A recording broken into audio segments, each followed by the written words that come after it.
तो वेवलेंथ क्या होता है?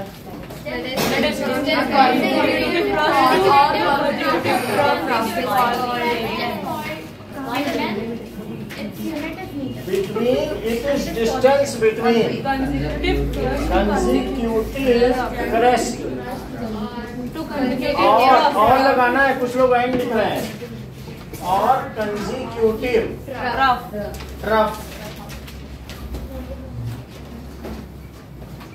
ठीक है, तो कोई भी टू भी लिख सकते हो, टू कंसेक्यूटिव जो लगातार हो, टू कंसेक्यूटिव। अगर देखें कि वेव में कुछ लोग तिरछी वेव बना देते हैं, ये नहीं चलता है, वेव टाइम के साथ वापस नहीं लौटती है कि पीछे चली जाए, इसलिए आपको सिमेट्री ध्यान रखनी है। जितनी बड़ी भी आप लाइन बना रहे हो, ये कॉमन मिस्टेक देखी गई है। तो अगर मान लें आप इसमें 4 वेव बनाना चाहते हैं, तो ये बात ध्यान रखिए, वेव एक यूनिफॉर्म होनी चाहिए, और वेव का जो रिपल होगा सब एक जैसा हो, ठीक है, कोई ऊंचा नीचा नहीं होना चाहिए। चाहे तो थोड़ा बहुत चल जाएगा, लेकिन ये जो भी होगी ना हाइट, या नीचे की भी होगी, वो कैसी होनी चाहिए? सेम होनी चाहिए कि नहीं? और यहां से यहां तक वेवलेंथ लिखो, ये है lambda. It is denoted bye, या फिर क्या कह सकते हैं, क्या दो ट्रफ के बीच की डिस्टेंस लैम्बडा है? It is denoted by lambda. ठीक है, it is denoted by lambda and its unit is metre. Question कहा जा रहा है, if 1 meter contains 10 waves, then Soumya, what is the wavelength of that wave? 1 meter contains, if 1 meter contains 10 waves, तो Arpita, what is wavelength of one wave? 1/10 sir 10 centimetre 0.1 metre. हाँ, 1 wave, जैसे कि वो कह रहा है कि 1 मीटर में 10 वेव हैं, 1 2 3 4 5 6 7 8 9 और ये 10 वेव हो गई। हाँ। तो 10 वेव्स कितनी दूरी पर आई? 1 मीटर का क्या मतलब है? 100 सेंटीमीटर। तो 100 सेंटीमीटर में 10 वेव है, तो वेवलेंथ क्या हुई बताओ? 10 सेंटीमीटर। तो एक वेव की लेंथ कितनी हो जाएगी? 10 सेंटीमीटर। समझ में आ गई कि नहीं? तो कैसे? दैट इज वेवलेंथ, यहाँ पे क्या हो जाएगा कि 10 वेव्स आर एकोमोडेटेड या कंटेन्ड इन, कितने कंटेन्ड है? इन 100 सेंटीमीटर, मीटर में भी लिख सकते हो या 100। तो 1 वेव कितने में कंटेन्ड होंगी? 100 बाई, तो बोलो 10 सेंटीमीटर। ध्रुव समझ में आया कि नहीं? 100 सेंटीमीटर में 100 सेंटीमीटर है, उसमें 10 वेव है, तो एक वेव की क्या लेंथ होगी? 100 बाई 10 हो गया। वेवलेंथ की यूनिट क्या है बेटा? सही है। सो वेवलेंथ को रिपीट करो, definition.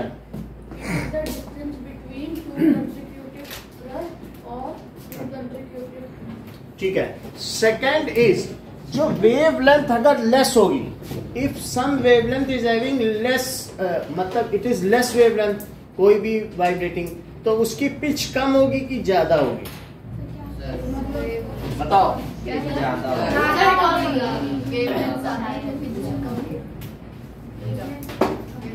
Okay, a wave which has lesser wavelength, कैसी वेवलेंथ हो बोलो? Then its pitch is higher। यानी आप ये समझ लो कि अगर यहाँ पर एक वेव ऐसी प्रोड्यूस हो रही है, तो बहुत तेजी से वाइब्रेट करेगा कि नहीं ऑब्जेक्ट? तो if object is vibrating faster, then its wavelength will be lesser। उस दिन अर्पिता ने जब वो रस्सी पकड़ी थी, जब मैं तेजी से ऐसे कर रहा था तो क्या वेवलेंथ कम नहीं हो जा रही थी? और जब धीरे धीरे कर रहा था तो ऑब्जेक्ट अगर फास्ट वाइब्रेट करे, जैसे कोई एक मच्छर ऐसे करता है, तो उसमें क्या होता है, उसकी पिच बहुत तेज है। सब पिच मतलब वो जो श्रिलनेस होती है, श्रिलनेस भी हो सकती है, या फिर उसमें हायर फ्रीक्वेंसी होगी। अच्छा, वेवलेंथ क्यों? क्योंकि हमने कहा था वेवलेंथ कम होगी तो फ्रीक्वेंसी क्या हो जाएगी? क्या? क्योंकि इन दोनों का प्रोडक्ट ही वेलोसिटी है। पिच का मतलब है कि द नंबर ऑफ ऑसिलेशंस पर सेकंड। जैसे जैसे ऑसिलेशन ज्यादा तेज होते जाएंगे वैसे वैसे वेवलेंथ क्या होती जाएगी? भाई आप समझो, जैसे कि हमारे और तुम्हारे बीच की दूरी सुनो 2 मीटर है, और अगर मान लो मैं ऐसे बात कर रहा हूं तो बात करने में हमारे जो भी ये मसल्स हैं वो कम वाइब्रेट होंगे, वोकल कॉर्ड्स, लेकिन गाना गाने में तेज होंगे। लता मंगेशकर जब गाना गाती थी तो क्या था, ज्यादा पिच हो जाती कि नहीं?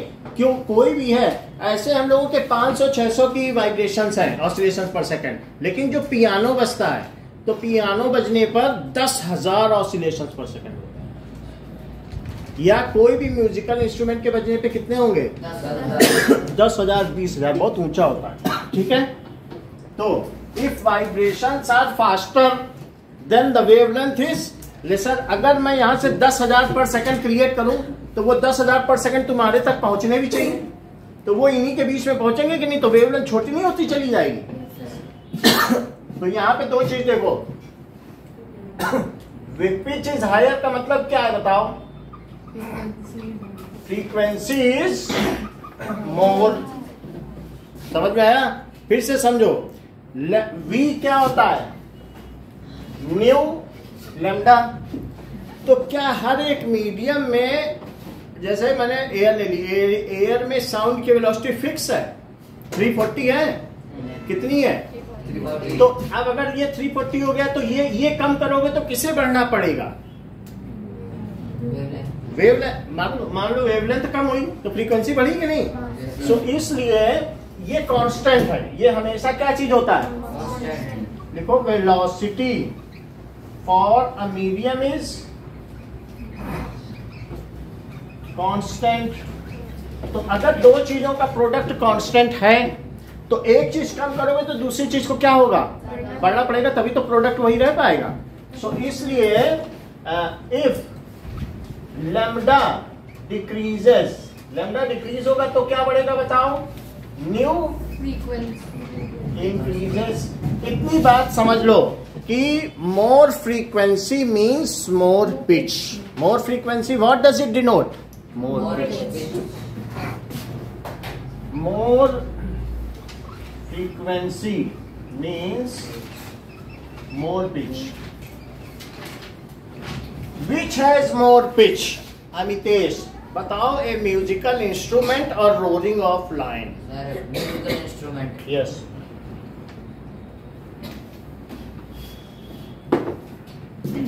Musical instrument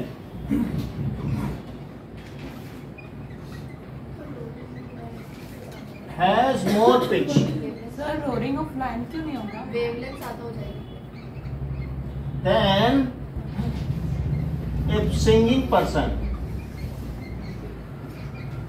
वॉइस, मान लीजिए सिंगिंग वॉइस में ये ज्यादा नहीं वो कर सकते हैं, जो वोकल कॉर्ड्स है उतना नहीं वाइब्रेट कर सकते हैं, जबकि अपने गिटार को छेड़ दिया तो ऐसे करेगा, तो बोलो उसकी वाइब्रेशन ज्यादा है कि वोकल कॉर्ड की? तभी तो वो ज्यादा हम लोग को अच्छा लगता है सुनने में, तो पिच मेलोडियस हो जाएगी। तो आप समझ में आ गया ना, जिसमें ज्यादा फ्रीक्वेंसी है उसी में ज्यादा पिच होगी। और अगर मान लो फ्रीक्वेंसी बढ़ गई, सुनो, फ्रीक्वेंसी बढ़ गई तो लैम्डा को छोटा होना पड़ेगा कि नहीं? भाई आपने कहा कि 340 है साउंड की वेलोसिटी, ये तुमने 10,000 कर दी, तो तुम क्या समझती वंशिका? क्या ये बहुत बड़ा हो जाएगा? ये 20,000 हो जाएगा? अब तो हम 20,000 होंगे, देखते हैं। इससे अब डेसिमल में होना पड़ेगा, और वो भी कितना? मल्टीप्लाई कर लो, 1 2 3 4, मतलब 34 का करो, और फिर कितने डिजिट पहले जीरो लगाओ? 3 डिजिट आ गया भाई कि नहीं? तो बोलो ये बढ़ाओगे तो ये कम नहीं हो जाएगा? तो बोलो पिच ज्यादा है तो फ्रीक्वेंसी चेक करो अपनी बुक में, क्या यही फिगर बना है? सर ये कांस्टेंट 340 है ना? भाई आप चेक तो करो, पेज नंबर ये बता देंगे अभी अपने आप ही, अभी ये बताएंगे ना। देखो ये इन्होंने भी बता दिया, ये हाई पिच है, हाई पिच का मतलब मोस्ट फ्रीक्वेंसी बार बार वो हो रहा है, ठीक है कि नहीं, वेव डिस्टर्बेंस ज्यादा हो रहे हैं, और उसी टाइम में वेव डिस्टर्बेंसेस टाइम दिखाएगा कि नहीं, टाइम एक्सिस के रिस्पेक्ट में, तो उतने टाइम में इतने वेव और उतने टाइम में 3 वेव, तो किसकी पिच ज्यादा है, सेकंड वाले की समझ में आया? 340 है ना वो कांस्टेंट है? हैं? हाँ चलो, तो सर इस साइड का बताना है सेकंड। वेवलेंथ समझ में आ गई? अब देखिए सेकंड इज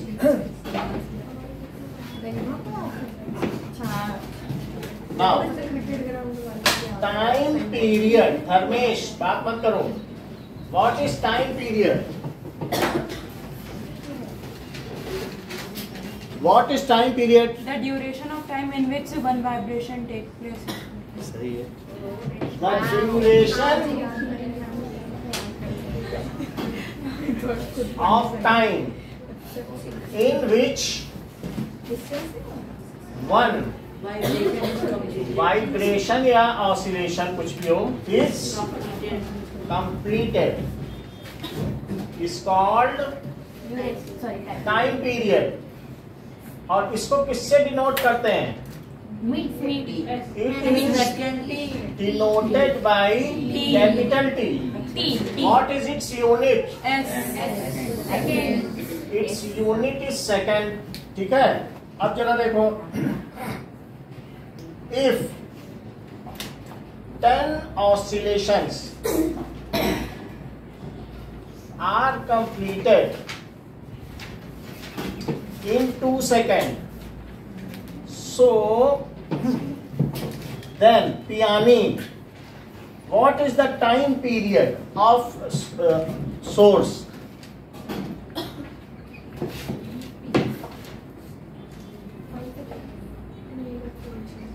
Of source बताइए। 5 सेकंड। वेरी गुड, सृष्टि बताइए।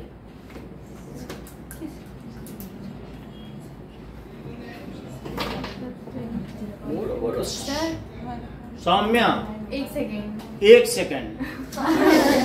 साक्षी उन्होंने 1 सेकंड में, हैं? हमें मालूम नहीं आपको।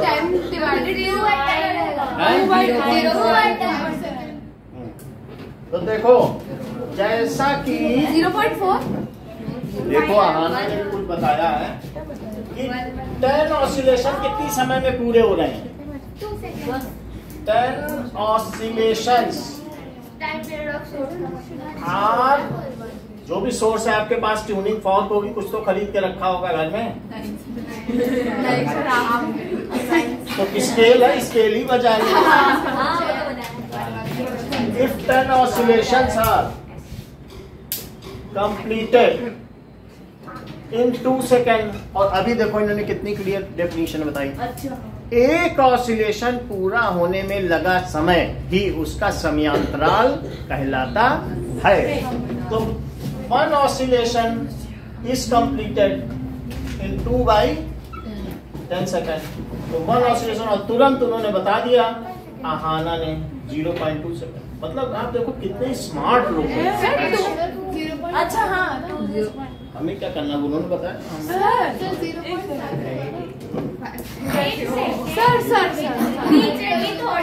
एक ऑसिलेशन में कितना, 10 ऑसिलेशन में कितना सेकंड लगा है? 2 सेकंड। तो एक ऑसिलेशन में कितना लगेगा? बताया तो ये नहीं होता है कि सही होता है।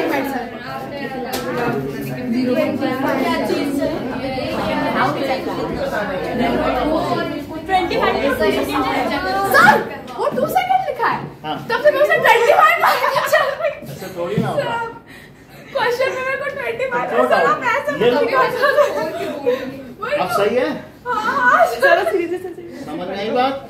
यानी सीधी बात है, एक ऑसिलेशन में लगा समय। यूनिट वेक्टर मेथड जानती हो? वो भी हम करा देंगे, अभी बता रहे हैं। तो वो और ये अलग है। तो अब जरा देखो 10 ऑसिलेशन कितनी देर में हो रहे हैं? 2 सेकंड में। तो एक ऑसिलेशन कितनी देर में होगा? 10 से। सब चीज लिखते जाओ, यही सा सवाल अभी पूछेंगे। समझ में आई बात? ये नहीं आया समझ में? समझो। आपकी बात नहीं। अंशिका सुने, 10 ऑसिलेशन 2 सेकंड में हो रहे हैं, तो एक ऑसिलेशन कितनी देर में? 10 ऑसिलेशन कितनी देर में हो रहा है? 2 सेकंड में। तो एक के लिए 10 से डिवाइड नहीं कर दोगी? और 10 से डिवाइड करोगे तो 0.2 सेकंड में एक ऑसिलेशन। तो 0.2 सेकंड में एक ऑसिलेशन और इंटू 10 कर दो, तो 10 ऑसिलेशन कितनी देर में? 2 सेकंड में नहीं हो जाएंगे? तो इस तरीके से एक ऑसिलेशन 0.2 सेकंड में हो रहा है, तभी तो 10 ऑसिलेशन 2 सेकंड में पूरे हो पा रहे हैं। ठीक है, तो आपको नंबर ऑफ ऑसिलेशंस भी दिए हैं। सबसे बेसिक चीज ध्यान रखो। हाँ देखो, अब यहां पर देखें कि क्या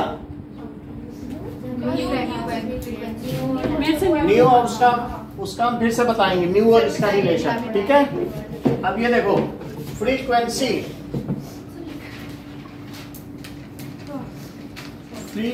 क्या होती है?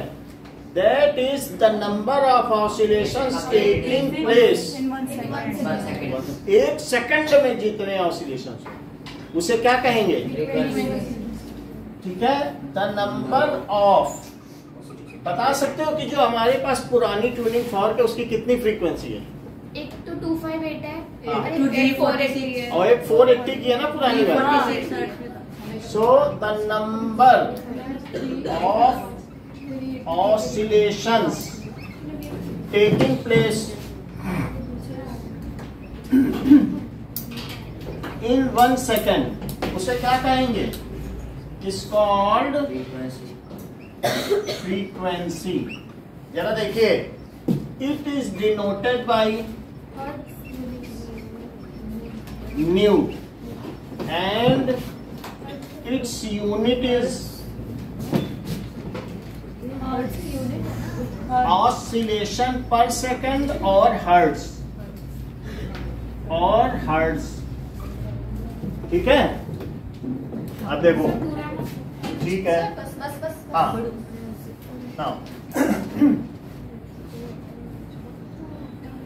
इसका फार्मूला कैसे निकले? फ्रीक्वेंसी क्या होती है? नंबर ऑफ ऑसिलेशन और डिवाइडेड बाय टाइम टेकन। अभी समझो कि if 100 oscillations are completed in 10 seconds, तो बताओ फ्रीक्वेंसी क्या है? 10 इफ 100 ऑसिलेशन 100 ऑसिलेशन 100 दोलन पूरे हुए हैं, are completed in 10 seconds, then find its frequency। थोड़ा समझो सौम्या, फिर आपसे पूछेंगे। थोड़े समझो, इतना है, बहुत बेसिक चीज है। टाइम पीरियड ऐसा नहीं कि नहीं समझ सकती हो। समझ आई बात कि नहीं? और ये बताओ फ्रीक्वेंसी की definition. The number of oscillation taking place in 1 second. हाँ, it is called frequency. Time period की definition. The duration in which one vibration is. अब देखो, अभी समझ आया? यानी एक वाइब्रेशन जितनी समय में पूरा हो उसे क्या कहोगे? Time period. और 1 सेकंड में जितने वाइब्रेशन हो, इतनी बात समझाएंगे कि नहीं? अब देखो, समझो, अभी समझ में आ जाएगा। यहां पर इस फॉर्मूले को रखो, नंबर ऑफ ऑसिलेशंस और अपॉन टाइम टेकन। तो बताओ कितने ऑसिलेशन हुए? 10 हर्ट्ज। ऑसिलेशन 100 by 10 और 10 सेकंड है, तो बताओ यहां से कितना आ जाएगा? 10 हर्ट्ज 10 ऑसिलेशन पर सेकंड। तो 10 हर्ट्ज हो जाएगा कि नहीं है? 10 हर्ट्ज यानी 10 ऑसिलेशन पर सेकंड इसकी फ्रीक्वेंसी है। फ्रीक्वेंसी का फार्मूला बताओ। Number of oscillation upon time taken से आपको फ्रीक्वेंसी पता चल जाएगी। अब जरा देखो,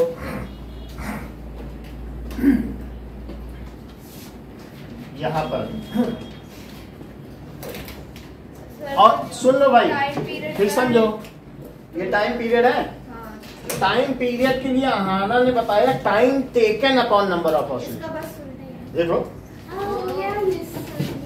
अभी अभी अहाना ने बताया है कि टाइम टेकन अपॉन, तो ये कुछ नहीं है ना, 1 बाय नंबर ऑफ ऑसिलेशन। आप देखिए हमें क्या करना देना, उन्होंने बताया 2 सेकंड, ये 2 सेकंड क्या है, टोटल टाइम टेकन है। Time taken upon number of oscillation कर दो तो क्या आ जाएगा? सर ये अभी भी समझ आएगा। देखो सर 2 सेकंड में 10 ऑसिलेशन हो 2 सेकंड में 10 कर रहा है। एक सेकंड में 1 सेकंड से नहीं लेना देना, एक ऑसिलेशन में जो समय लगे, घंटा लग जाए हम कहते हैं। एक ऑसिलेशन, एक ऑसिलेशन, फिर समझो 10 ऑसिलेशंस आर कंप्लीटेड, ठीक है। अगर मान लो 100 सेकंड में पूरा हो रहा, आप समझ में आया? 100 सेकंड या 50 सेकंड ले लो। अच्छा बताओ 10 ऑसिलेशन 50 सेकंड में हुए, क्या तुम बता सकते हो कि एक ऑसिलेशन कितनी देर में पूरा हुआ होगा? यही तो टाइम पीरियड है। तो अहाना क्या कहती है कि यहाँ 50 लिख दो और 50 सेकंड में कितने ऑसिलेशन पूरे हुए? 10। तो हुए कि नहीं 10 ऑसिलेशन? तो बोलो एक ऑसिलेशन कितनी देर में पूरा हुआ होगा? बोलो 5 सेकंड में हुआ कि नहीं? फिर से समझो, ये है time taken upon number of oscillation, और वो क्या है? और अगर मैं T इंटू न्यू कर दूं, अरे तो ना समझो, ये समझो, फिर से समझो, नंबर ऑफ ऑसिलेशन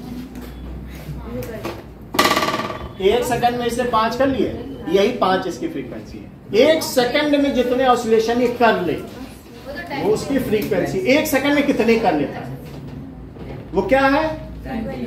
1 सेकंड में इसने कितने ऑसिलेशन पूरे किए, तो फ्रीक्वेंसी कितनी हुई? 5 हर्ट्ज। अच्छा 1 सेकंड में 5 वाइब्रेशन किए, और मेरा एक वाइब्रेशन पे अब फोकस होगा, नहीं एक कितनी देर में किया होगा? तो बोलो 1 सेकंड में 5 कर ले रहा है, तो एक कितनी देर में किया? ये नंबर ऑफ ऑसिलेशन है ना? ये टाइम पीरियड का फॉर्मूला है। ये देखो टाइम पीरियड का क्या फार्मूला आया? टाइम टेकन अपॉन, है ना? 1 सेकंड का यही तो है, 1 ऑसिलेशन। ये फॉर्मूले से समझ आ गया। अब ये देखो टाइम पीरियड की जगह मैं क्या फार्मूला लगाऊं? ये लगा दूं, ये वाला, और फ्रीक्वेंसी की जगह ये लगा दूं। पर इनटू क्यों किया है? हाँ, उससे टाइम टेकन होता है। सुनो जरा, फिर से समझो अर्पिता, टाइम टेकन कितना होता है बताओ? Time period, time taken upon number of oscillation है, यही तो टाइम पीरियड है। तो मैं टाइम पीरियड की जगह फार्मूला लगाऊं, क्या लगाऊं बताओ? Time taken by number of oscillation लिखो, time taken upon number of. हाँ अब देखो अमितेश, न्यू की जगह क्या लिखूं बेटा? हाँ रुक जाओ, हाँ हमको क्या पता, मैं तो उससे बात कर रहा था सर, हमें क्या लेना देना। सनी इधर बैठ जाओ, उसको यही नहीं पता लिखना क्या है, मालूम ही नहीं चल रहा उसको 9th में कि 8th में, अभी तक डिसाइड ही नहीं कर पाया। बोलो क्या लिखें? लो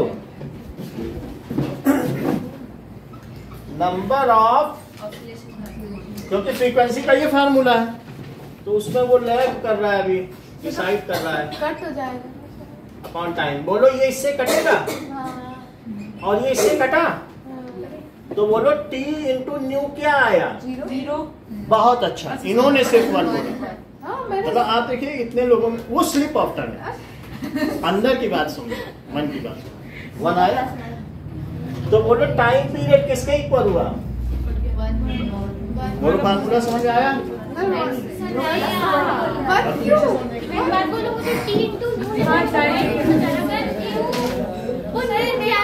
सर कैसे काटा? फिर से समझो, और यहाँ से समझो, न्यू अगर लिखते हैं तो वो क्या है? फ्रीक्वेंसी। सही है। बट फ्रीक्वेंसी का तो ये हाँ अब वही समझो सर ये 1 क्यों है? अब समझो, हाँ ये इससे कटा, ये इससे कटा, ये देखो 3/5 into 5/3।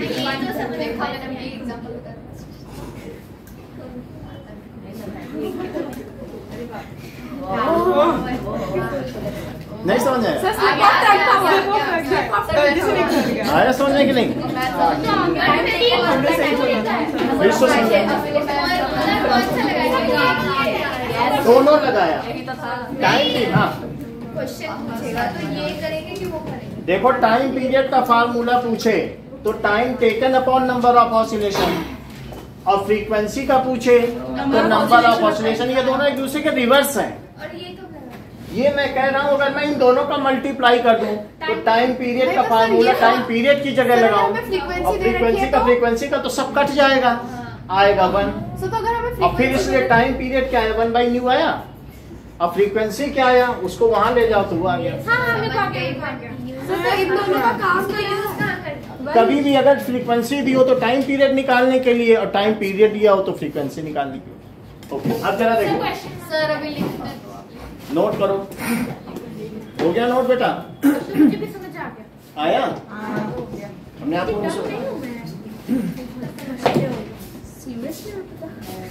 दम नहीं हो तो फर्स्ट आके दिखाओ, तब मानेंगे। नहीं तो तुम, मेरी नजरों में तुम्हारी कोई कीमत नहीं। सर एक मिनट, आपने सब कुछ बोला था, बोला था, कौन सा बोर बोला था, बता रहे वो बाई बर्थ टॉपर है। चलो अभी इधर का हटाएं। सर नहीं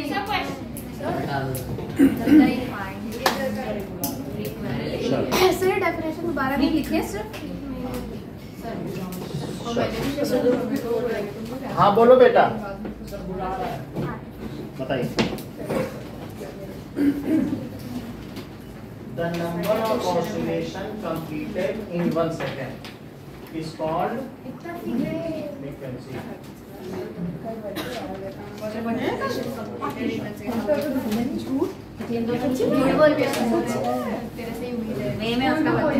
क्या देखो भाई, दो भी फर्स्ट आ गया। बताओ क्या देखो? 10 में 10 नंबर आया।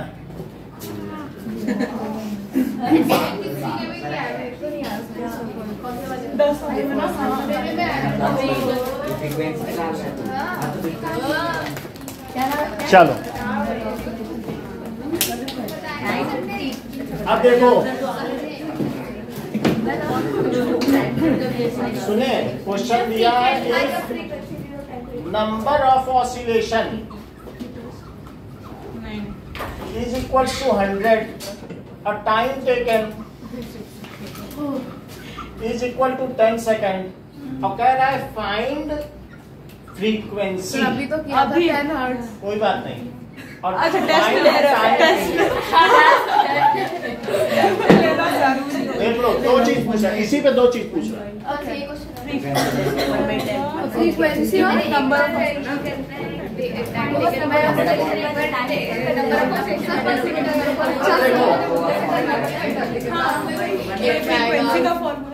अच्छा ये मुझे बताओ, फ्रीक्वेंसी क्या होता है?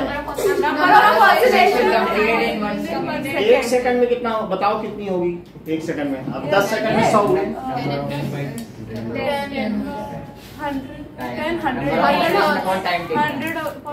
है ना, पर सेकंड। जब टाइम से डिवाइड करोगे तभी तो पर सेकंड आएगा।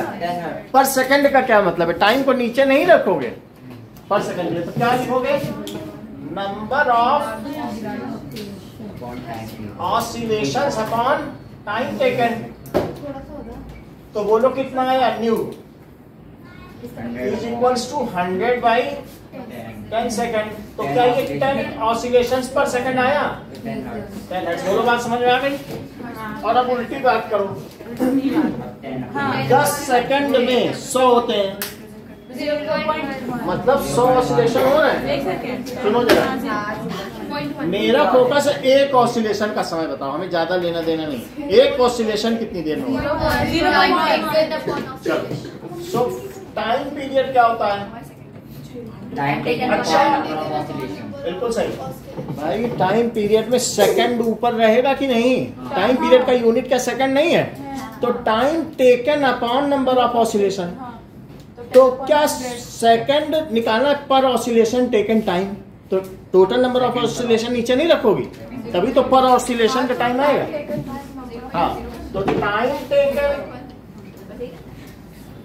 Bye number of oscillations. तो उसके लिए क्या किया बताओ, यहाँ चीज ठीक है। 10 सेकंड अपॉन 100 तो कितना आ गया बताइए, 0.1 सेकंड। समझ में आ गई बात। अब जरा देखो कि कितनी बात समझ आ गई। टाइम टेकन ये हो गया और ये क्या हो गई फ्रीक्वेंसी। इन दोनों को जरा मल्टीप्लाई करो, क्या 1 आ जाएगा। या यहाँ पे भी लेफ्ट को लेफ्ट से करो, राइट को राइट से करो। वेलोसिटी कट जाएगा 1 आ जाएगा। 1 equals to velocity। Time period क्या है बताओ, time taken upon this. So multiply equation 1 with equation 2, वही चीज आ जाएगी कि नहीं। फार्मूला समझ में आ गया कि नहीं। इनको मल्टीप्लाई करो, टाइम पीरियड और फ्रीक्वेंसी, समझ में आ गया ना। टाइम पीरियड और फ्रीक्वेंसी।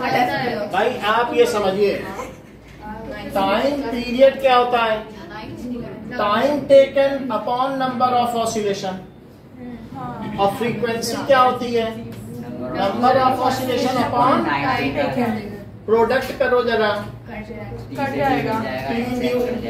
तो T by N into N by T। तो बोलो ये कटा, ये कटा 0 आया। 1 अच्छा 1 आया, आएगा। तो T न्यू क्या हुआ, तो बोलो T किसके इक्वल आया, और फिर न्यू किसके इक्वल आया। 180। अच्छा बहुत जानती हो अर्पिता, तो फिर ये मुझे बता दो हर्ट्ज इसको क्या कहेंगे, हर्ट्ज पर सेकंड को कैसे लिखेंगे, क्या कहेंगे। ऑसिलेशन पर सेकंड इक्वल्स टू सेकंड। लो सेकंड है क्योंकि यहाँ हर्ट्ज से है, अब ऊपर आ जाएगा पर सेकंड। नहीं आया। नहीं सृष्टि बहुत जानती भाई आप ये देख लो, है। हर्ट्ज यहाँ लिखो और ऊपर आएगा तो पर हर्ट्ज नहीं हो जाएगा। अब क्या वही टाइम पीरियड की होंगे कहीं, सेकंड हर्ट्ज पर नहीं, भाई आज सच अच्छा अब देखो रखे हुए कहाँ मिटा रहे हो? सब चीजें अब देखो लेंगे, अभी आप समझो सिर्फ, टेस्ट की हमें जल्दी नहीं है। सर ये बहुत अच्छी बात कुछ नहीं है, वो प्रोडक्ट से बनाया। हफ्ते बाद भी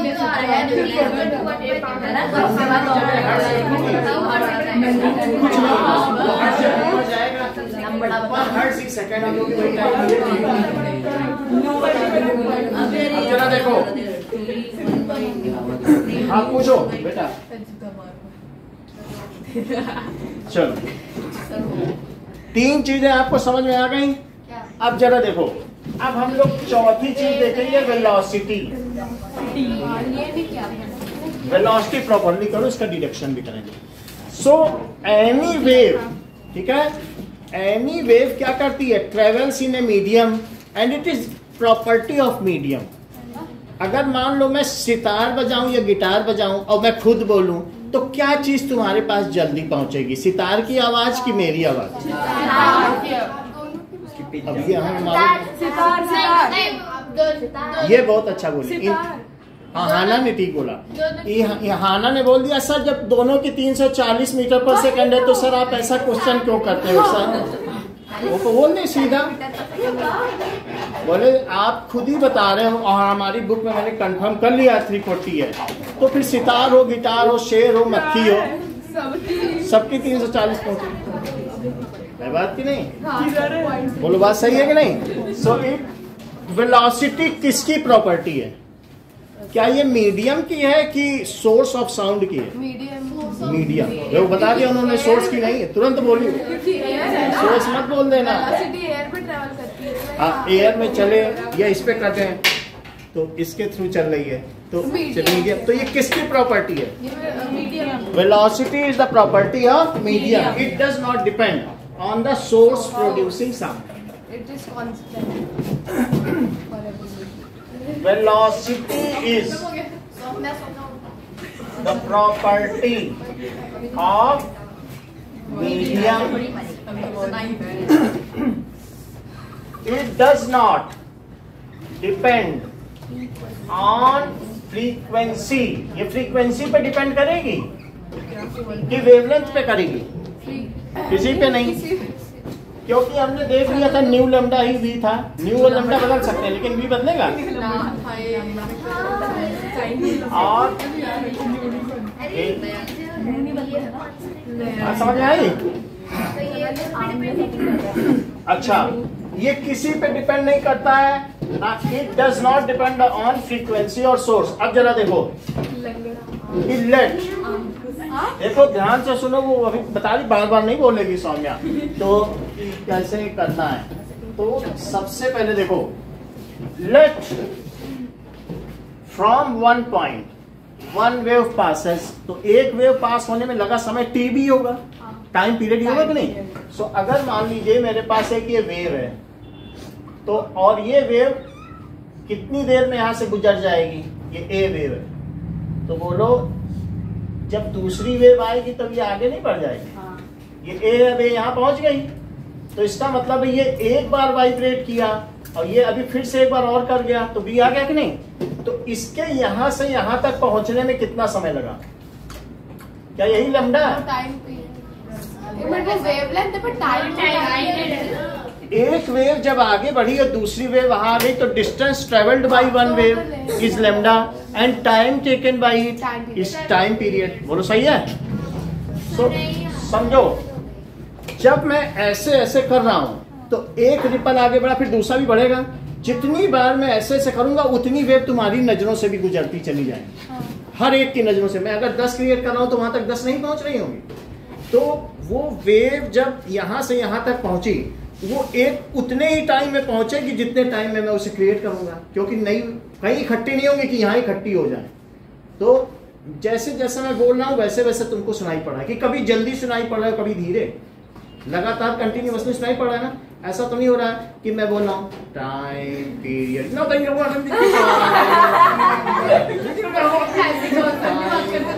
तो नहीं हो रहा है, ये बिल्कुल वैसे ही। तो इस तरीके से अब सुनो,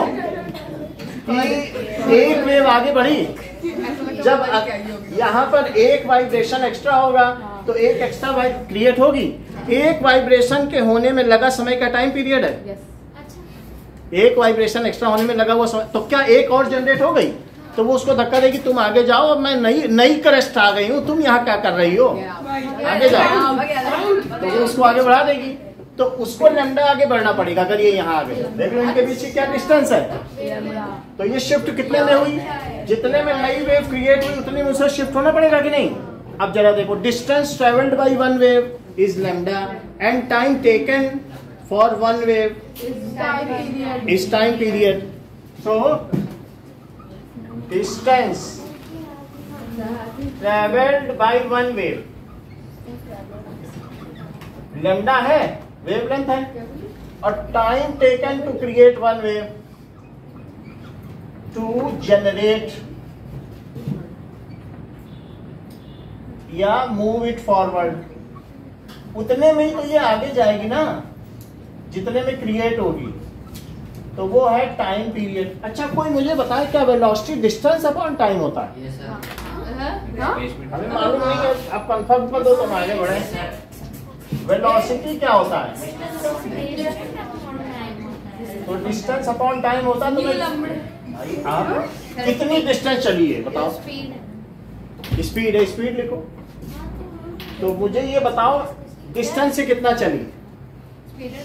क्या लैम्डा?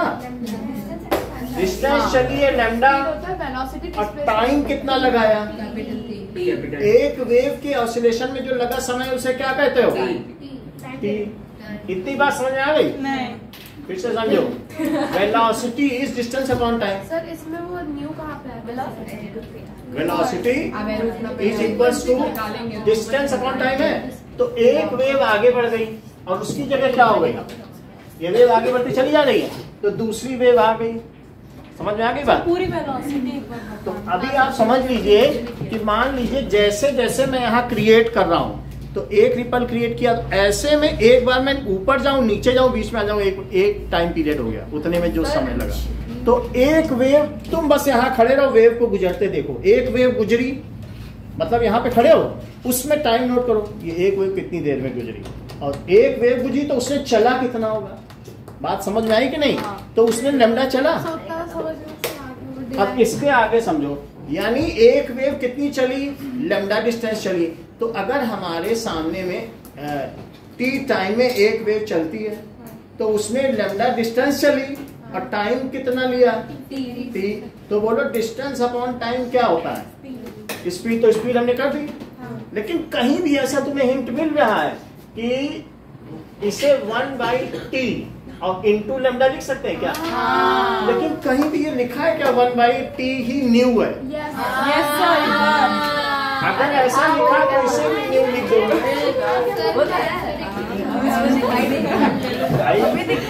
1/t को कहीं न्यू लिखा गया है? ये मतलब फ्रीक्वेंसी ना, हाँ ये देखो, मेरी आंखें खुल गई। समझ में आई बात की नहीं? बोलो, समझ में आई? ओके।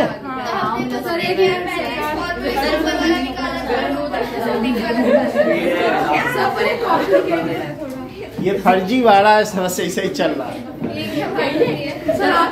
अब देखो भाई, ये ना नहीं, ये तो निकल गए। तो अब यहाँ पर टाइम पीरियड निकल गए, अब ये फार्मूला यहाँ यूज नहीं करोगे 1/t की जगह न्यू। इसको कहते हैं this is the relation between speed, frequency and wavelength. ये बहुत जरूरी है। ये कहा जाएगा establish the relation between speed, frequency and wavelength, तरंग दैर्ध्य, ठीक है, और उसकी आवृत्ति तथा उसके वेग में एक संबंध स्थापित करिए। तो संबंध करो, establish relation between velocity,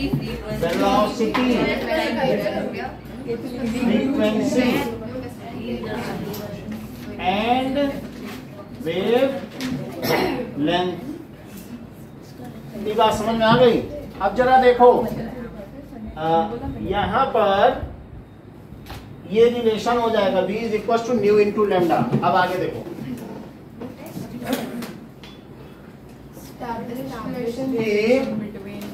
पहला क्वेश्चन आपको दिया जा रहा है इस्टेब्लिश रिलेशन। अभी आपने कहा था जल्दी हो गया। वेलोसिटी। सर ये लास्ट की जो आपने लिखी है, जो आप क्वेश्चन में भी लिख रहे हो, ये लास्ट में स्टेटमेंट लिखनी जरूरी है? ये फिगर बनाना जरूरी है। सर वो स्टेटमेंट लिखना जरूरी है? ये नहीं लिखना जरूरी है, लिखेंगे क्या? ये तो दिस इज द रिलेशन यही करना है। यही कर। स्पीड तो हम लोग को कहाँ से लिखना होगा इसको? एंड मेटकाला के लिए मैंने ड्रेस बनाई है। यहाँ से शुरू करना, ऊपर से और यहाँ से डायग्राम भी Distance traveled हो जाएगा। number of oscillations is 100 और time taken is equals to 10 seconds।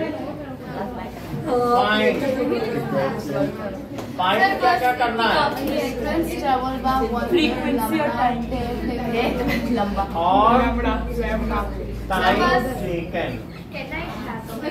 सुनो,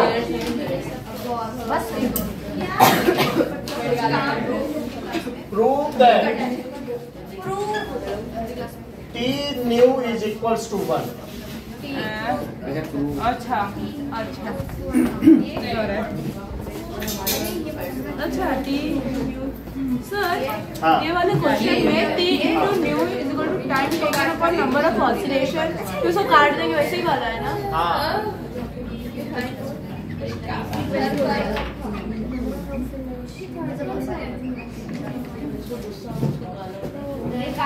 सर दो ही चीजें ना?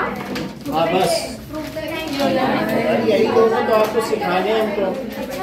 सर फर्स्ट क्वेश्चन हटा चलो सर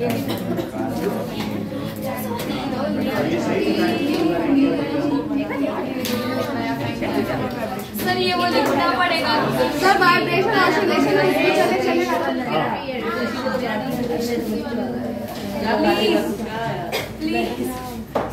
अभी समझ में आया। वो एस्टेब्लिश कहाँ से स्टार्ट होगा? अलग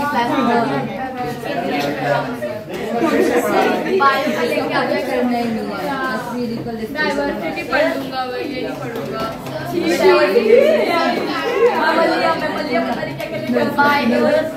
अभी तक नंबर राउंड देखना। मैं तो ले आऊंगा, बाकी का पता नहीं, मैं ले आऊंगा। यहाँ से शुरू करना, यहाँ पे खत्म करना।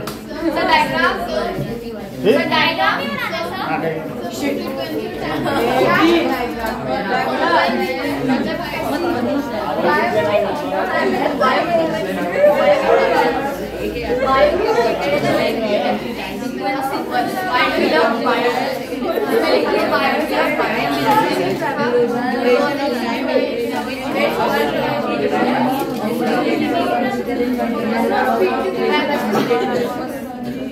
स्पीडी हाँ okay sir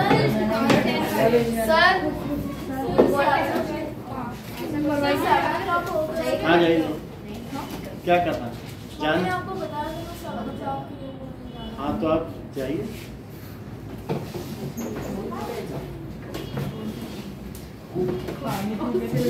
Now, okay. Now, get set.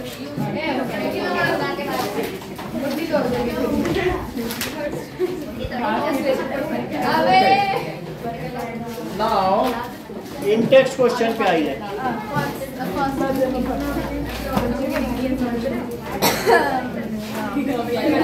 बात नहीं करो। एक साइड एंड सामने आगे देखो। So, which wave property determines loudness? बोलो।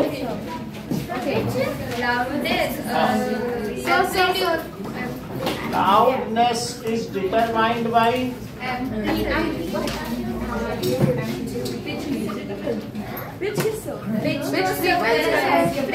अभी तो लिखा था यार। is more than loudness is more. समझ नहीं बात की नहीं?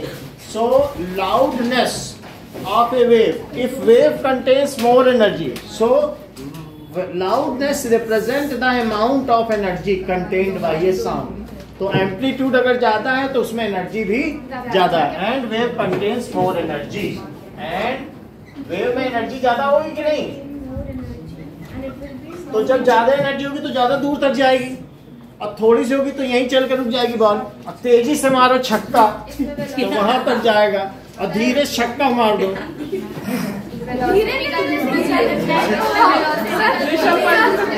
बार मार के दिखाओ sir. Wave contains more energy. समझो, अगर आप तेजी से मारेंगे तो बाउंड्री के पार जाएगी, और तुम धीरे से मारोगे तो वो ले लेगी।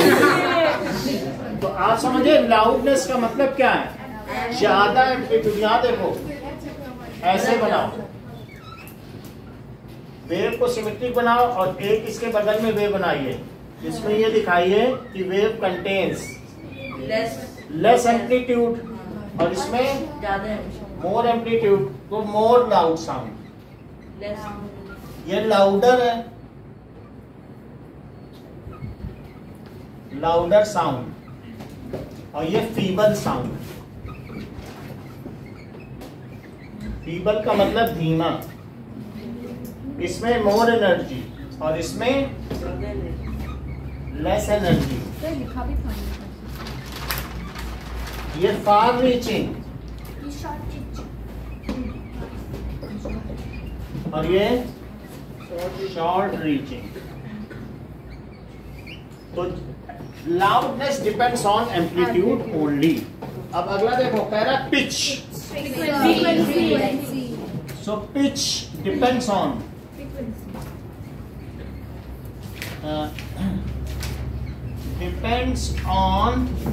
Frequency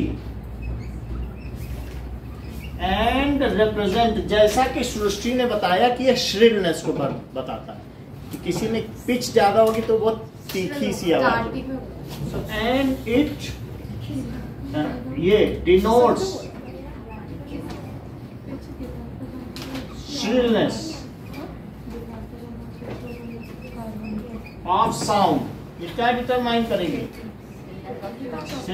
If frequency is more, then its pitch will be more. If frequency is more, then its pitch is more. अच्छा, जहां पर पहला सवाल लिखा है उसमें roaring lion has louder voice than the buzzing bee. क्या लिखोगे यहाँ पे? Roaring lion has louder voice than buzzing bee. अब उल्टा हो जाएगा। अब यहाँ पे देखो, ठीक है, तो यहाँ पर if frequency is more than it's pitch will be more. अब इस एक्सिस पे टाइम एक्सिस दिखाना, देख लो अपने बुक में टाइम लिखा है, तो उतने ही टाइम में क्या ज्यादा रिपल्स बनेंगे? ये देखो, मान लो यहाँ तक मैं 1 सेकंड मानू, हाँ टाइम एक्सिस है, इधर टाइम चलेगा और यहाँ डिस्प्लेसमेंट, तो ऊपर डिस्प्लेसमेंट, ये डिस्प्लेसमेंट है। तो बोलो 1 सेकंड में यहाँ ज्यादा पिच है कि ये वाले में? तो ये ज्यादा पिच है और यहाँ 1 सेकंड है और ये कितना है? 2 सेकंड। तो किसमें ज्यादा फ्रीक्वेंसी है? यहाँ 1 सेकंड में 3 भी बन रही है, 1 भी नहीं बन पा रही है। तो मोर पिच का मतलब है more frequency. So more pitch means more frequency. Sir उधर वाले में भी टाइम और डिस्प्लेसमेंट ही है, मीन्स मोर फ्रीक्वेंसी। अब ये देख लो, ये जो एक्सिस होती है इधर वाली, इसको टाइम एक्सिस से डिनोट किया जाता है। समझ में आई बात? तो इसमें हमें लाउडनेस देखना था, तो इसलिए हमने लाउडनेस दिखाई है। बाकी आपकी बुक में टाइम एक्सिस पे ही सब कुछ बना है, आप अपनी बुक में देखें। ये एक्सिस क्या दी है बताओ? That is soft and louder sound. तो ये टाइम है, दिया है कि नहीं? देख लो, तो उसमें भी टाइम दिया है। तो आप टाइम एक्सिस को कैसे दिखा सकते हो? ऐसे दिखा सकते हो कि नहीं? जैसे आपने मोशन चैप्टर में नहीं पढ़ा होगा टाइम और डिस्प्लेसमेंट, तो ऐसे इसमें भी है। तो अब इसमें बताओ यशिका, क्या एग्जाम्पल लिखे?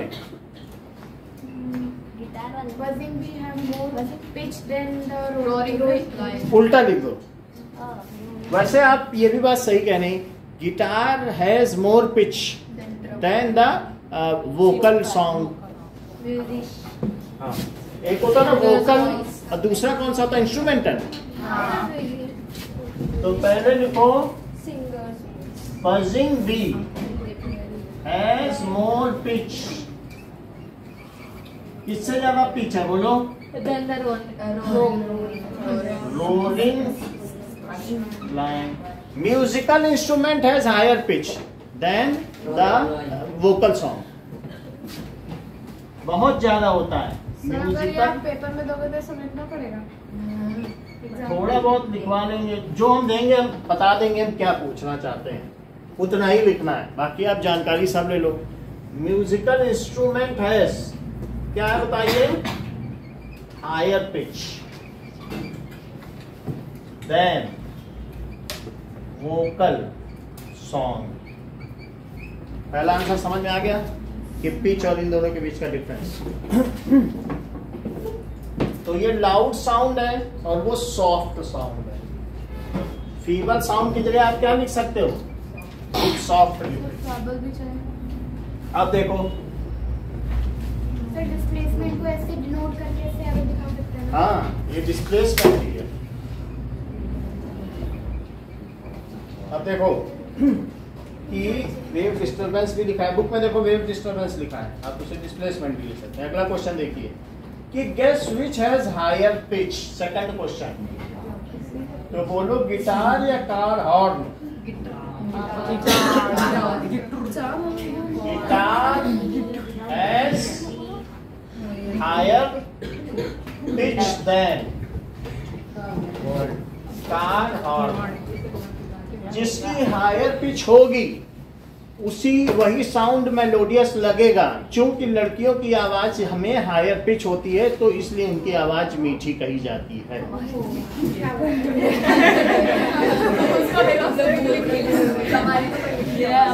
अब देखो इंटेक्स्ट क्वेश्चन, और जो बॉयज की आवाज है उसमें लो पिच है इसलिए उनकी आवाज खट्टी कही जाती है।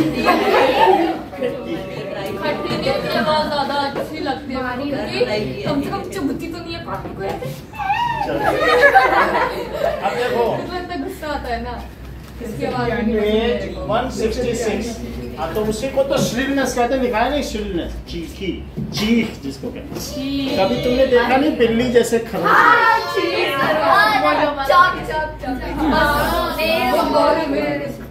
सुनिए, क्या पहला क्वेश्चन हमने कवर कर लिया? जरा पढ़ो। What is wavelength, frequency, time period and amplitude. Amplitude तो कवर हो गया ना, maximum displacement from its mean position to either side. Second, तो इसको मैं लिख देता हूँ covered. Second, how are the wavelength and frequency of sound wave related to speed. क्या कवर्ड लिख दूं? क्या हम लोगों ने ऐसा कर लिया है? एस्टैब्लिश वाला ये नहीं है? हाँ। कैलकुलेट द वेवलेंथ, कह रहा है लैम्डा कैलकुलेट करो, और फ्रीक्वेंसी कितनी दे रहा है? 220 hertz. Velocity 440 metre per second. Hertz और वेलोसिटी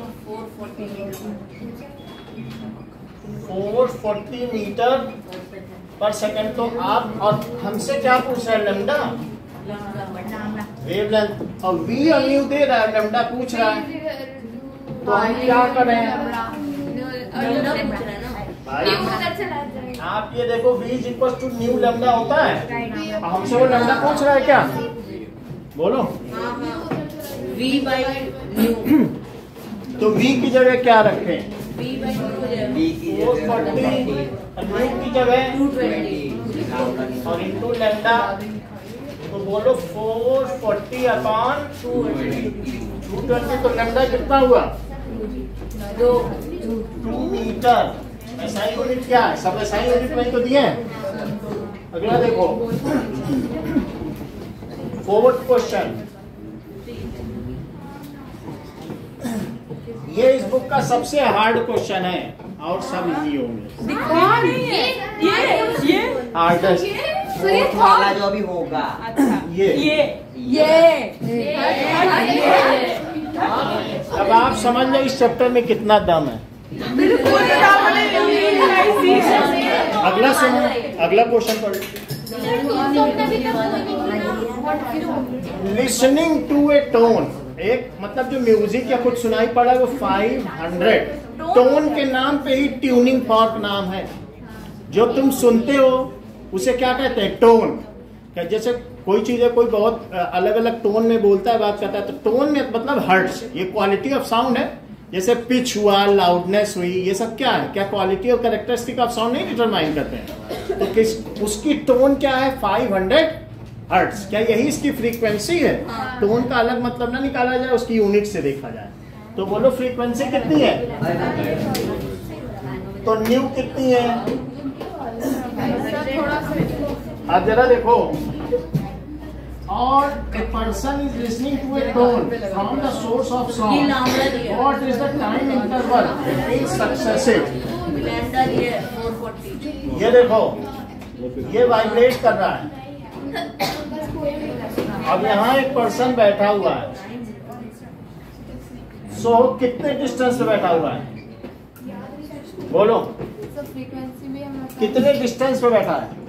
450 मीटर 450 मीटर पर बैठा हुआ है, और वो हर सेकंड में कितनी 500 ऑसिलेशन पर सेकंड सुन रहा है क्या? 500 हर्ट्ज का मतलब क्या समझते हो? 500 ऑसिलेशन पर सेकंड सुन रहा है। तो वो पूछ रहे हैं कि सक्सेसिव कंप्रेशन का टाइम इंटरवल क्या है? बताओ, 2 सक्सेसिव कंप्रेशन, एक आया फिर दूसरा आया, उस टाइम इंटरवल को क्या कहोगे? Time period. मतलब एक 2 सक्सेसिव, एक क्रस्ट आ गया, उसके बाद जो दूसरा क्रस्ट तुम्हारे कान में पड़ेगा तो वो एक वेव के आने में लगा समय। 2 सक्सेसिव क्रस्ट के आने में, कह रहा है कि एक क्रस्ट के बाद जो दूसरा क्रस्ट है, पढ़ लो सवाल। फ्रीक्वेंसी दी है। कह रहा है कि 2 सक्सेसिव वेव के आने में कितना टाइम लगेगा? क्या वही टाइम पीरियड नहीं होता? बोलो, मतलब एक तुम्हारे कान में क्रस्ट पड़ा और जैसे दूसरा आएगा तो कह दो हाँ भाई ये एक वेव आ गई, और उसमें जो समय लगा तो कोई भी आपकी कंप्रेशन ले लो, वही तो क्रस्ट है। कंप्रेशन ही तो क्रस्ट होता है। करस्पॉन्डिंग यहाँ से वेव चलती जा रही है, इसके कान तक पहुंचती जा रही है। हाँ, तो मान लो जैसे ये वेव लेंथ है, तो वेव लेंथ को ऐसे भी तो दिखाते हो, तो ये पहुंचा, फिर इसके बाद ये पहुंचा, तो इसके बाद ये पहुंचा, उसमें जो टाइम लगा वही एक टाइम पीरियड है कि नहीं? एक वेव सुनने में लगा समय, जितनी देर में एक वेव जनरेट करेगा उतनी देर में तो तुम एक सुनोगे, है ना? तो बताओ अब हमें क्या क्या दिया है? क्या न्यू दिया है? लो, ये तो टाइम पीरियड पूछ रहा है न्यू देके, अब क्या करें? एक सेकंड क्या लेना है? बताओ, फ्रीक्वेंसी है तो फ्रीक्वेंसी सोर्स की होती है कि लिसनर की होती है? सोर्स की होती है। तो अगर मैं जो बोल रहा हूं मैं सोर्स हूं, तो मेरी आवाज की जो टाइम पीरियड है वो सृष्टि के लिए ज्यादा होगी कि अंशिका के लिए? सेम ही होगी, क्योंकि उतनी देर में वही सुनेंगी, उतनी देर में होगी। हाँ, थोड़ी देर बाद सुनेंगी, लेकिन जब भी सुनेंगी वही टाइम पीरियड रहेगा कि नहीं? क्योंकि सोर्स की है, लिसनर से कोई लेना देना नहीं। चाहे दूर बैठे रिक्शा वाला हो, वो भी उतनी देर में सुनेगा। तो इस तरीके से वो कह रहा है 2 सक्सेसिव कंप्रेशंस के बीच में कितना टाइम लगा, वही तो टाइम पीरियड है। सर मेरे को ये तो समझ आ गया, उसके बाद दिया क्या क्या निकालना क्या? कह रहा है कि 2 सक्सेसिव कंप्रेशन के बीच कितना समय लगा उसको सुनने में। मतलब लैम्बडा निकालना। लैम्बडा नहीं निकालना है, समय लगा, कितना समय लगा। समय क्या होता है? यानी एक वेव रिसीव करने में कितना समय लगा। तो बोलो, रख दे 1/500। फ्रीक्वेंसी कितनी है? डिस्टेंस क्यों दिया है? वो डिस्टेंस से क्या लेना? हमने बता दिया कि ये पास बैठी वो दूर बैठी, उससे क्या लेना देना है? डिस्टेंस फालतू में दिया है, कंफ्यूज कर रहा हूं। आपको फ्रीक्वेंसी दे रहा है, टाइम पीरियड पूछा, और क्या चाहिए बताओ? तो बस इतना फाइनल आंसर है। .002 सेकंड। अब देखो, 0.002 डेसिमल लगाया, जीरो बढ़ाया, जीरो बढ़ाया, जीरो बढ़ाया, जीरो बढ़ाया, जीरो बढ़ाया, अब क्या करोगे? 0.002 तो क्या लिख दें? 0.002 सेकंड। Time to recovery. अच्छा सही है। अब जरा देखो,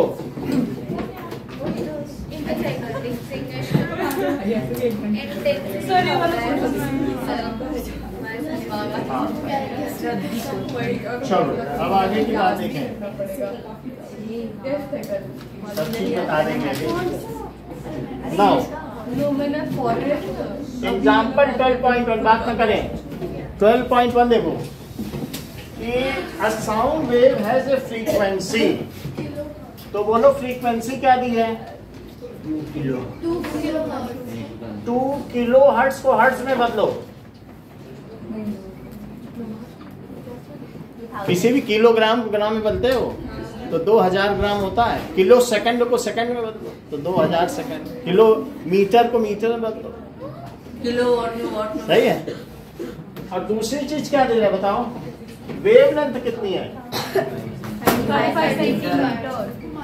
35 सेंटीमीटर ना लिखना। 0.35 मीटर। चल रहा है। अच्छा एग्जाम अभी बस थोड़ी देर में बता देंगे ये क्वेश्चन कौन सा है, ये अभी पता चल जाएगा। सर पता चल गया। लिख सकते सीधे लिख देना। वेवलेंथ दिए, फ्रीक्वेंसी लो, अब स्पीड पूछ बैठा। अब मल्टीप्लाई कर देंगे। V is equal to lambda frequency. अच्छा अब ये देखो, बोलो V क्या होता है? Lambda new lambda. हाँ, तो 2000 और इंटू 0.35 बोलो 35 टू जा 70 और 3 जीरो और लगा दो, और डेसिमल कितने डिजिट पहले लगेगा? 700 तो बताओ 700 मीटर। Per second. क्या आप मुझे ये बताएंगे कि स्पीड क्या होती है? Distance upon time. तो लिखो speed is equal to distance upon time. कह रहा है कि अगर उसकी ये स्पीड है तो 1.5 किलोमीटर 1.5 किलोमीटर चलने में कितना समय लेगा? देख लो, कह रहा है कि अगर 700 मीटर पर सेकंड है, वो कह रहा है 1400 मीटर कितनी देर में चलेगा? 1400। तो दो सेकंड में 700 मीटर 1 सेकंड में चलता है, और उसे 1400 चलना है। क्वेश्चन में पूछा है कि 1.5 मीटर चलना, बताओ कितना टाइम लेगा? स्पीड निकालनी साउंड की, मीडियम की। मान लो आप ये समझो 700 मीटर चल लेता है 1 सेकंड में। 7 उसकी स्पीड है ना, मैं कहूँ 700 चल लेता है, बताओ 7 किलोमीटर। 7 किलोमीटर में क्या 7000 मीटर होते हैं? कितना समय लेगा? 7 ये देखो 7, हम कह रहे हैं इतने मीटर, यही तो 7 किलोमीटर है। तो पहले कहेगा 1 सेकंड में मुझे चलने तो दो, पहले 700 मीटर, फिर कहेगा 1 सेकंड में और चलने दो, तो 10 सेकंड लेगा भाई। उसकी स्पीड है कि 1 सेकंड में इतना चलता है। तुमको ये तो मालूम होगा कि बादल की गड़गड़ाहट तुम्हारे पास 3.5 सेकंड में पहुंचती है, तो उससे पता चल जाएगा बादल कितनी दूर है। बात समझ में आई कि नहीं? उसी तरीके से तुमको स्पीड पता चल गया उस मीडियम में। अब जरा इतने किलोमीटर चलना है तो कितना टाइम लेगा? कितना किलोमीटर चलना चाहता है? टाइम का लगाएंगे ना, टाइम पर डिस्टेंस। तो 1.5 किलोमीटर में कितने मीटर होते हैं? 1500 मीटर। टाइम पूछ रहा है क्या? और ये कितना दे रहा है? 700 मीटर पर। तो वो लोग टाइम कैसे निकालोगे? डिस्टेंस और टाइम को स्विच कर दो। 1500 और डिवाइडेड बाई 700, तो अब कितना आ जाएगा बताओ? 15/7। ये मीटर था और ये क्या था? मीटर पर। क्या मीटर तक क्या सेकंड ऊपर चला जाएगा? 2 जीरो से 2 जीरो कटा, 15/7 7 से 15 में डिवाइड करो। 2.1 7 जब 14 और 1 बचा तो 2.1। समझ आ गई? अब देखो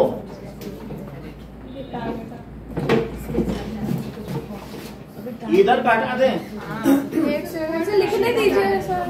देखो यही 3 न्यूमेरिकल कराएंगे अभी। गलत उन्हें तो गलत है। फिर से पूछो, पूछना पूछो। ये वाला समझा दो। नहीं ये आ गया। ये कौन सी? ये वाला 4। वेवलेंथ समझ में आ गई, कन्वर्ट कर लिया, उसके बाद स्पीड निकाल ली। लेकिन स्पीड खुद क्या होती है? Distance upon time. Distance upon time. चाहे तो यही डिस्टेंस अपॉन टाइम लिख देना, नहीं तो फिर से लिख देना, और स्पीड की जगह ये डाल देना, और डिस्टेंस की जगह जो डिस्टेंस दी है वो डाल देना, टाइम निकल आएगा। 4। हाँ बोलो। फोर्थ में फ्रीक्वेंसी दी है। अब कह रहा है कि टाइम पीरियड बताओ। कह रहा है कि एक ऑसिलेशन तुम्हारे कान में कितनी देर में पड़ेगा? फ्रीक्वेंसी बोलो, टाइम पीरियड क्या होता है? 1 अपॉन फ्रीक्वेंसी डाल दो। डिवाइड तो करना सीखना है, उससे कोई लेना देना नहीं। चलो ओके नाउ इसमें ये तो डाला। अब जरा देखें,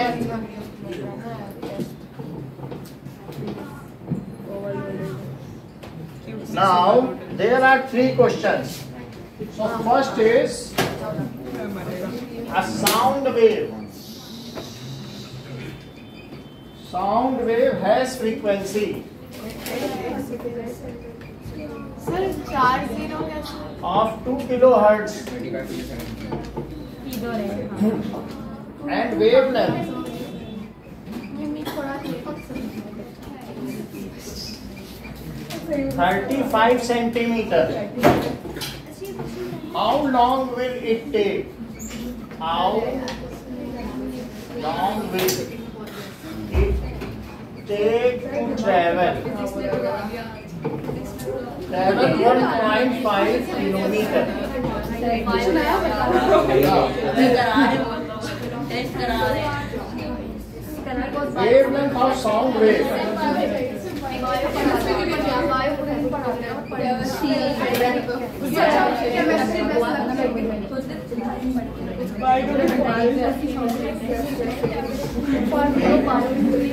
Whose frequency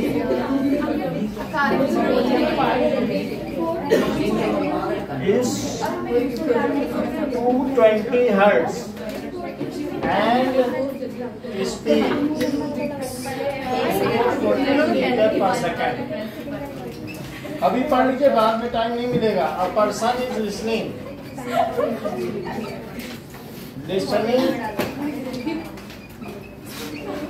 to a tone को पढ़ रहा है of 500 hertz sitting at 450 meter distance. Sir ये वाले क्वेश्चन वो फिगर जो भी था बनाना है. सेकंड तो हो जाएगा बहुत easy. What is time interval? First और सेकंड तो टाइम पीरियड हाँ ना Between successive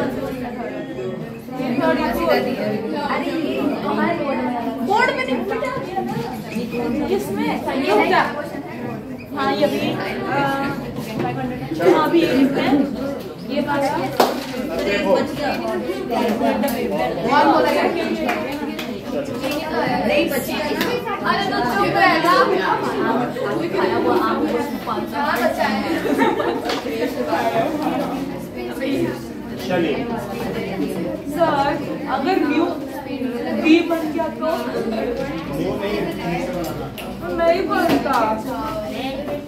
न्यू आप सत्तर एक बार आप न्यू बना देना। उस पे लूप मत बनाओ, वी पे लूप बना दो. वी है ना, वी पे घुमा दो. वो देखो ना उधर. अरे लूपिंग होता है। मैं लगता है शॉर्ट कर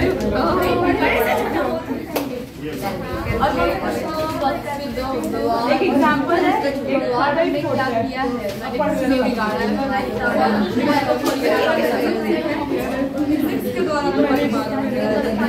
ये सेकंड चलो 1500 मीटर। सर मैं स्टार्ट करने की परमिशन नहीं परमिशन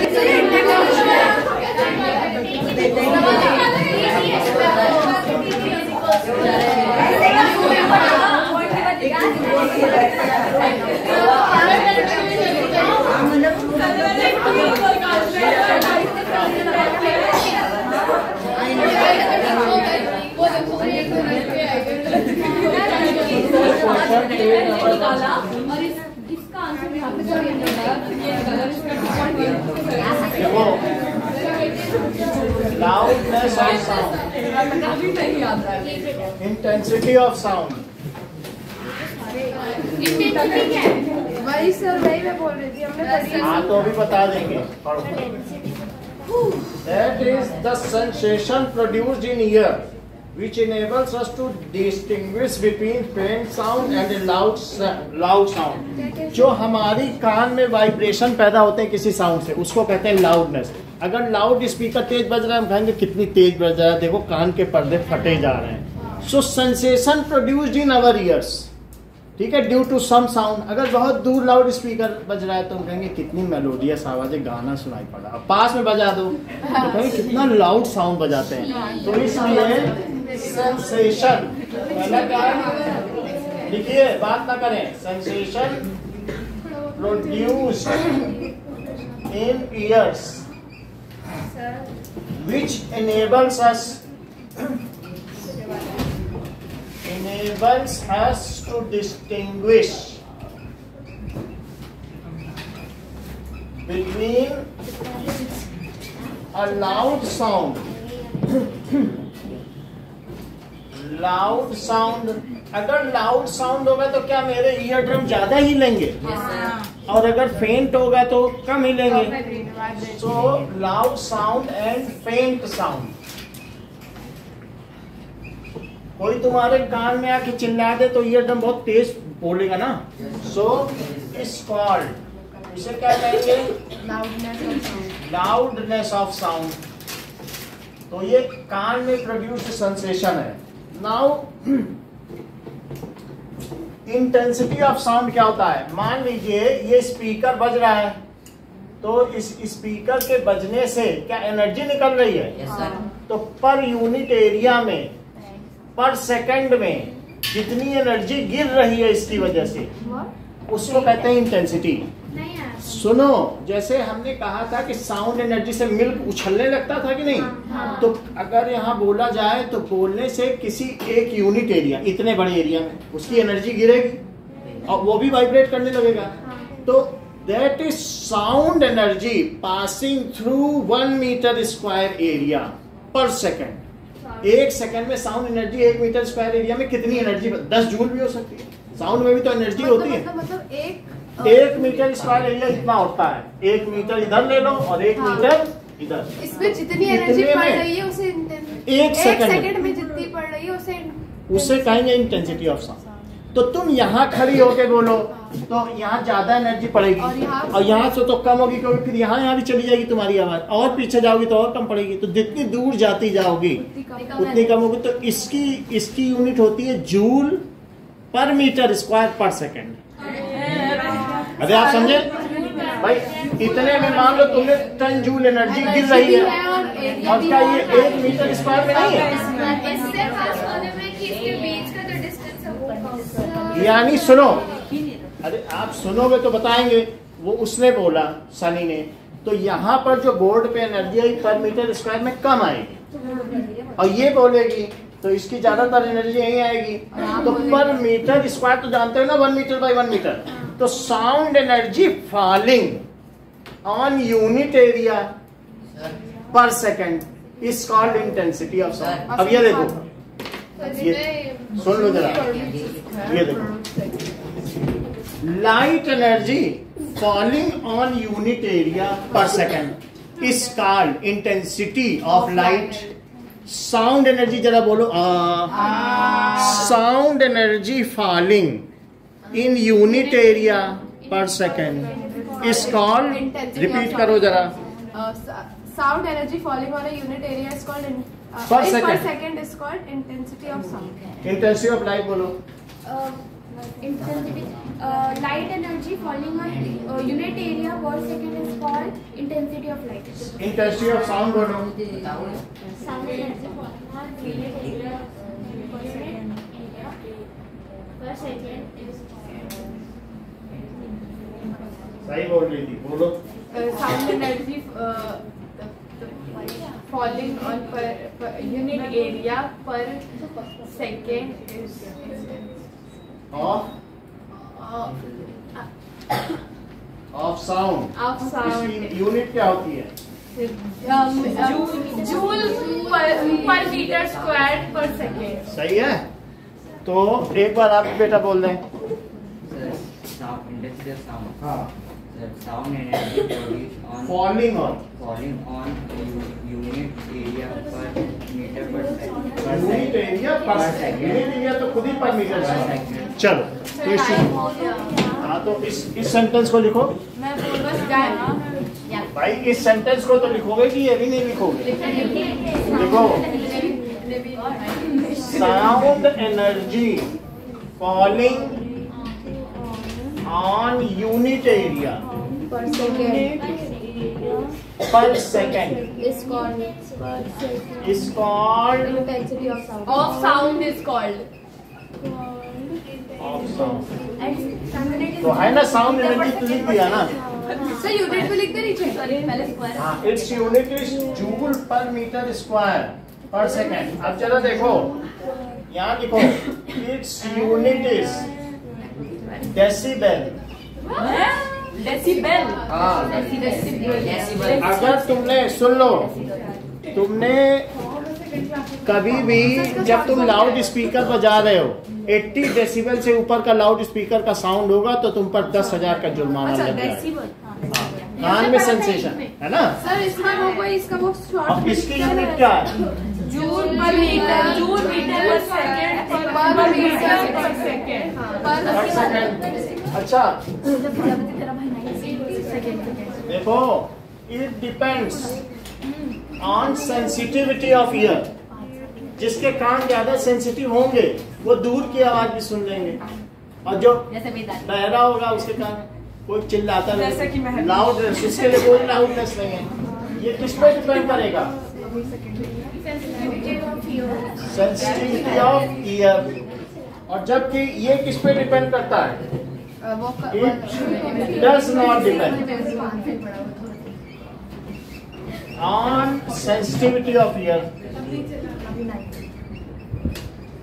ऑफ, ये ईयर पे नहीं डिपेंड करता है, ये एनर्जी पर यूनिट एरिया पे जितना गिर रहा है वो है। सुनने वाला कोई हो या ना हो, नहीं, लाउड स्पीकर कमरे में बंद करके बजाओ तब भी उसमें इंटेंसिटी है, कोई सुने या ना सुने, इतना ही है डिफरेंस। इसको अगली क्लास में दिखाएंगे।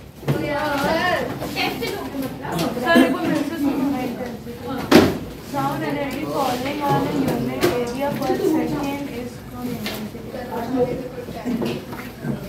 चलो।